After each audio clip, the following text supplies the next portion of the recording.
Rich बनना और rich बने रहना ये दोनों काफी अलग चीजें हैं। अक्सर हम अपने किसी दूर के रिश्तेदार के बारे में सुनते हैं कि इनके पास पैसा बहुत है पर इन्हें पैसा संभालना नहीं आता। क्योंकि दोस्तों, पैसा बनाना और उसे संभालना एक स्किल है जो हमें स्कूल की किताब में नहीं पढ़ाया जाता, पर अनुभव के साथ ये कला सीखी जा सकती है। अच्छा, आपने सुना होगा कि एक चाय वाले के पास 3 करोड़ का घर है और हम पूरा दिन एसी ऑफिसेज में बैठकर व्हाइट कॉलर जॉब करके भी इतना पैसा नहीं कमा सकते कि हम भी ऐसा ही घर ले सकें, है ना? चलिए आज चर्चा करते हैं साइकोलॉजी ऑफ मनी पर, जिसे लिखा है जाने माने फाइनेंशियल जर्नलिस्ट मॉर्गन हाउसल ने, जिन्हें उनकी फाइनेंशियल दुनिया ने काफी सारे अवार्ड से सम्मानित किया है। मैं हूं आपके साथ पल्लवी भारती। मॉर्गन ने इस किताब में काफी अच्छे तरीके से समझाया है कि पैसे के मामले में ऐसा जरूरी नहीं है कि हम क्या और कितना जानते हैं, बस जरूरी यह है कि हम मिली हुई जानकारी का इस्तेमाल कैसे करते हैं। हालांकि ये थ्योरी साउंड बहुत अमेजिंग कर रही है, पर इसका प्रैक्टिकल यूज बहुत मुश्किल है। काफी स्मार्ट लोग भी अपने ज्ञान का फायदा सही जगह पे सही इन्वेस्टमेंट करके नहीं ले पाते हैं, और कभी कभी गलत कदम लेने से उनके डिपेंडेंट यानी बच्चे, माता पिता और पार्टनर्स को भी फाइनेंशियल संकट से गुजरना पड़ता है। रियल वर्ल्ड में लोग सिर्फ चार्ट या एक्सेल शीट्स देखकर ही अमीर नहीं बनते। उसके लिए एक प्लान बनाकर उस पर स्मार्ट वर्क करना पड़ता है। इसीलिए आपको कैलकुलेटेड रिस्क, फाइनेंशियल स्वतंत्रता, टाइम मैनेजमेंट और सरप्राइजेस से तैयार करने के लिए इस किताब में राइटर ने 19 शॉर्ट स्टोरीज बताई हैं, जिससे आप रियल लाइफ एक्सपीरियंस और दूसरों की गलतियों से सीख सकते हैं। जैसे कि रोनाल्ड जेम्स रीड अमेरिका में सिक्योरिटी गार्ड और गैस स्टेशन पर काम करने वाले एक आम इंसान थे। बरसों तक मामूली सैलरी में काम करने के बाद 38 साल की उम्र में उन्होंने $12,000 का एक 2 BHK घर खरीदा। उनकी मौत 2014 में 92 वर्ष की उम्र में हुई, और तब इस गरीब विनम्र सुरक्षा गार्ड का इंटरनेशनल हेडलाइंस में नाम आया।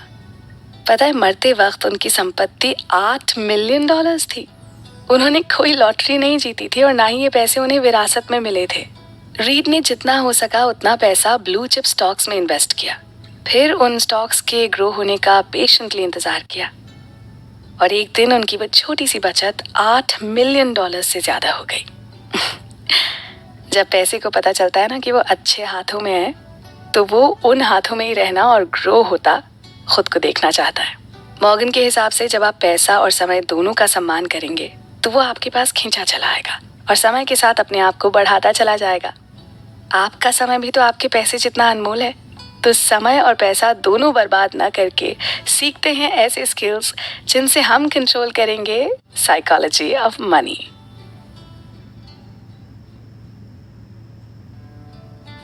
धरती पर होने वाला सबसे बड़ा प्रदर्शन। धन वो नहीं है जो आप कमाते हैं, बल्कि वो है जो आप रख पाते हैं। ये एक बहुत सटीक और सच्ची कहावत है। पैसा कमाना मुश्किल नहीं है, उसे सहेज कर रख पाना मुश्किल है। हम लोग अक्सर जोश में आकर पैसों की परवाह नहीं करते। 4 दिन की जिंदगी है, खाओ पियो ऐश करो कहकर अपनी गाढ़ी कमाई को उड़ा देते हैं। इसके परिणाम कभी भी हमारे हित में नहीं होते। याद रहे, धन और संपदा उसी के पास रहती है जो उसका आदर करना जानते हैं, उसे समझदारी से खर्चते हैं, क्योंकि बुद्धिमानी बचत और सही जगह निवेश में ही है, और यही समृद्ध जीवन का मूल मंत्र है। हेलो दोस्तों, मैं हूं पल्लवी और चर्चा का विषय है जाने माने वित्तीय पत्रकार और लेखक मॉर्गन हाउसल की लिखी best selling book the psychology of money, यानी धन संपत्ति का मनोविज्ञान। आइए लेखक ने जो कहानी बताई है उसका सार समझते हैं। मैंने अपने कॉलेज जीवन में कई साल लॉस एंजलिस के एक बहुत ही शानदार होटल में बतौर सेवक गुजारे। वहाँ काम करते हुए मैंने बहुत से सबक सीखे, पर जो मेरे जहन में हमेशा के लिए बस गया वो किस्सा कुछ यूं था। हमारे होटल में एक विशिष्ट अतिथि अक्सर आया करते थे। वो एक प्रौद्योगिकी कार्यकारी थे, बहुत ही प्रतिभाशाली व्यक्ति, जिन्होंने बहुत कम उम्र में वाईफाई राउटर में एक प्रमुख डिजाइन पेटेंट करवाया था। उन्होंने कई कंपनियों को भी शुरू किया और सफल होने पर उन्हें बेचते गए। जाहिर है ये सब करके उन्होंने बहुत सारा पैसा कमाया। उन्होंने सफलता की बुलंदियों को बहुत कम समय में ही छू लिया। हर कोई उन्हें बहुत ही बुद्धिमान और तेज समझता था, पर उनका पैसे के साथ जो रिश्ता था उसे मैं बेहद बचकाना और मूर्खतापूर्ण कहूंगा। उनके पास अक्सर $100 के नोटों की कई इंच मोटी गड्डी होती थी, जिसे वो हर किसी को दिखाते रहते थे। जो इसे देखना चाहते थे उन्हें भी, और जो नहीं देखना चाहते थे उन्हें भी। वो अपनी धन संपत्ति के बारे में खुलेआम और जोर जोर से डींगे मारते थे, अक्सर नशे में रहते थे और किसी को भी कुछ भी नहीं समझते थे। एक दिन उन्होंने मेरे एक साथी को बहुत सारे पैसे दिए और कहा, पास की सुनार की दुकान से सोने के सिक्के ले आओ। 1 घंटे बाद वो और उनके कुछ चाटुकार दोस्त, जो सिर्फ दूसरे के पैसों पर ऐश किया करते थे, हाथ में सोने के सिक्के लेकर प्रशांत महासागर की ओर मुंह करके खड़े हो गए और एक एक करके वो सिक्के समुद्र में ये देखने के लिए फेंकने लगे कि किसका सिक्का सबसे दूर तक जाता है, सिर्फ अपने कुछ समय के मनोरंजन के लिए। बताइए, इससे बड़ी बेवकूफ़ी और क्या होगी।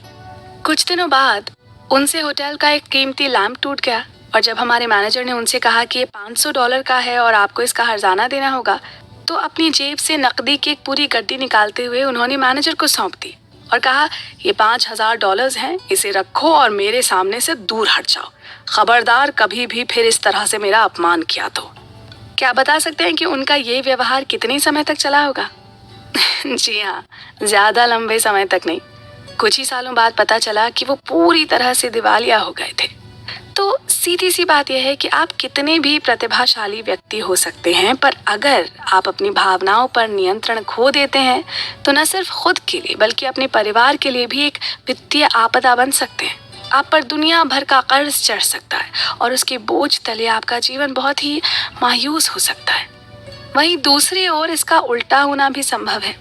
दुनिया में कितने ही ऐसे लोग हैं जो बिना किसी बड़ी वित्तीय शिक्षा के और बेहद साधारण प्रतिभा रखने पर भी ढेर सारा धन कमाकर सिर्फ इसलिए अमीर हो गए क्योंकि उनके पास वो व्यवहार कौशल था जिसका बुद्धि के औपचारिक उपायों से कोई लेना देना नहीं है। यानी धन कमाना आसान है, धनी बने रहना मुश्किल। तो दोस्तों, हम बात कर रहे थे द साइकोलॉजी ऑफ मनी, यानी धन संपत्ति का मनोविज्ञान नामक किताब की। इसी तरह की कई छोटी बड़ी कहानियां और उनके पीछे के संदेश के साथ हम अपनी बातचीत का सिलसिला जारी रखेंगे। आप कहीं मत जाइएगा। धन संचय और सही निवेश। अमेरिकी एक्टर विल रॉजर्स ने बहुत सरलता से कितनी गंभीर बात कही है। ऐसे बहुत से लोग हैं जो अपनी गाढ़ी कमाई का पैसा खर्च करते हैं उन चीजों को खरीदने के लिए जो वो नहीं चाहते और उन लोगों को प्रभावित करने के लिए जो उन्हें पसंद नहीं है ना कमाल की बात। हम लोग अक्सर ऐसा करते हैं, अपना घर भर देते हैं बेकार की चीजों से, वो भी बेकार के लोगों को दिखाने के लिए। कहिए, आप भी इस बात से सहमत हैं या नहीं? नमस्कार दोस्तों, मैं हूं पल्लवी और आप हैं मेरे साथ एक ऐसी किताब की चर्चा में जिसने दुनिया भर में लाखों करोड़ों लोगों को पैसे का सही मोल समझाया है। बात हो रही है मॉर्गन हाउसल की किताब द साइकोलॉजी ऑफ मनी के बारे में। इस किताब में बहुत ही आसान भाषा में और अनेक सच्ची कहानियों के माध्यम से बताया गया है कि धन अर्जित करना मुश्किल नहीं है, मुश्किल है उसे सहेज कर रख पाना। आइए सुनते हैं ऐसी ही एक सच्ची कहानी। क्या आपने रोनाल्ड जेम्स रीड का नाम सुना है? रोनाल्ड जेम्स रीड एक अमेरिकी परोपकारी और निवेशक थे। एक जमाने में वो चौकीदार और गैस स्टेशन परिचारक भी रहे।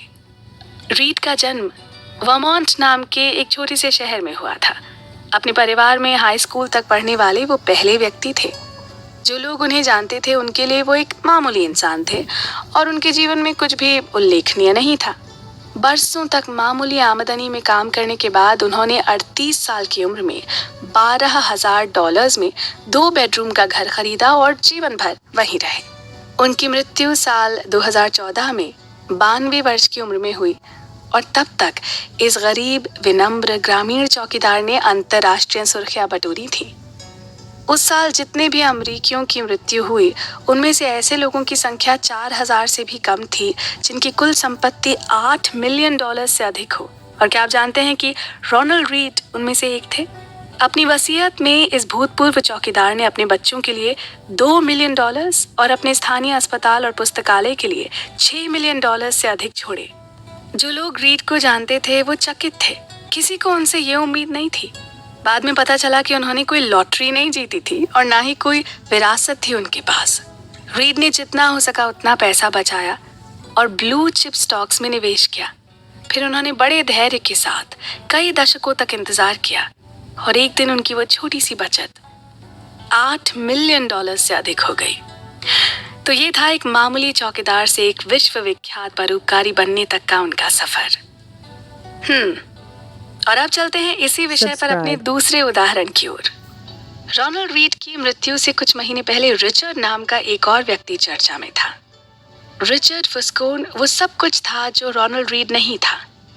MBA की डिग्री, हार्वर्ड शिक्षित, मेरिल लिंच के कार्यकारी, रिचर्ड का फाइनेंस में बहुत सफल करियर था। 2000 के दशक में रिचर्ड ने ग्रीनविच कनेटिकट में अपने विशाल और आलीशान बंगले का विस्तार करने के लिए भारी उधार लिया।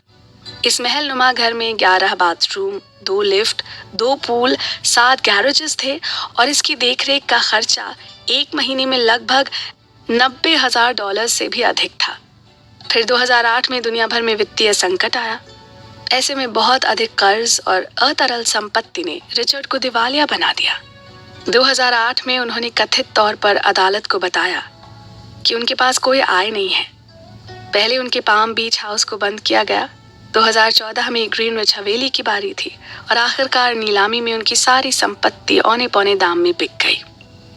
इन कहानियों के बारे में आकर्षक बात यह है कि कैसे कोई व्यक्ति बिना किसी कॉलेज डिग्री, बिना किसी प्रशिक्षण, किसी पृष्ठभूमि, बिना किसी औपचारिक अनुभव और किसी कनेक्शन के किसी ऐसे को पछाड़ सकता है जिसके पास सबसे अच्छी शिक्षा, सर्वोत्तम प्रशिक्षण और बेहतरीन कनेक्शंस हों। रोनाल्ड रीड धैर्यवान था, रिचर्ड फस्कोन लालची था और इन दोनों के बीच बड़े पैमाने पर शिक्षा और अनुभव का अंतर था। फिर भी देखिए कि अंत में बाजी किसने मारी, है ना सोचने लायक बात। आगे की चर्चा में अभी बहुत कुछ बाकी है, आप बने रहें हमारे साथ। पैसा और व्यवहार, ये मायने नहीं रखता कि आप कितना पैसा कमाते हैं, बल्कि ये मायने रखता है कि आप कितना पैसा सहेज पाते हैं। ये आपके लिए कितनी मेहनत करता है